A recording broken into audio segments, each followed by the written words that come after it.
સુરતમાં વડોદરાની એસીબીની ટીમે એએચટીયુના લોકરક્ષક અને વચેટિયાને લાંચ લેતા રંગે હાથે ઝડપાવા લાંચિયા બાબુઓમાં ફફડાટ વ્યાપી ગયો હતો.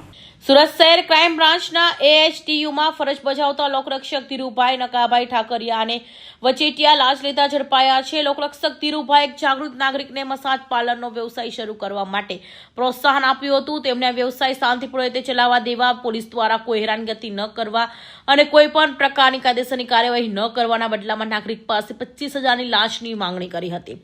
તો બનાવને લઈ એસીબીમાં ફરિયાદ કરાતા આખરે એસીબીએ છટકું ગોઠવી લોકરક્ષક ધીરુભાઈ ઠાકરિયા અને વચેટિયા રોનક ત્રિવેદીની ઝડપી પાડી બંનેને સળિયા પાછળ ધકેલી લીધા હતા. જી, ગતરોજ એસીબી ટોલ ફ્રી નંબર 1064 ઉપર એક જાગૃત નાગરિકનો કોલ મળેલો, જે અન્વયે એએચટીયુ ક્રાઇમ બ્રાન્ચ સુરત શહેરમાં ફરજ બજાવતા ધીરુભાઈ ઠાકરિયા તેમજ એક પ્રજાજન રોનક ત્રિવેદી, જેઓએ આ કામના ફરિયાદીના જોડેથી મસાજ પાર્લરનો ધંધો કરવાના અને તેમાં કોઈ હેરાનગતિ નહીં કરવાના આવેજ પેટે ₹25,000ની માગણી કરેલી અને એ માગણીમાં તેઓ રેડ હેન્ડ પકડાયેલા છે.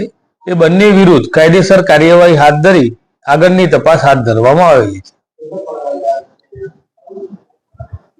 આ લોકરક્ષક છે એટલે હાલ એમનું ફિક્સ જ પગાર છે. મસાજ પાર્લરનો જે ધંધો આવે એ મસાજ પાર્લરનો ધંધો કરતા હોય ફરિયાદી, એમાં કોઈ હેરાનગતિ નહીં કરવાના આવે પેટે 25,000ની માગણી કરેલી. ટોલ ફ્રી નંબર અન્વયે બરોડાની એસીબીની ટીમ એમણે આ ટ્રેપ કરેલી છે અને એ ટ્રેપ સફળ થયેલી છે.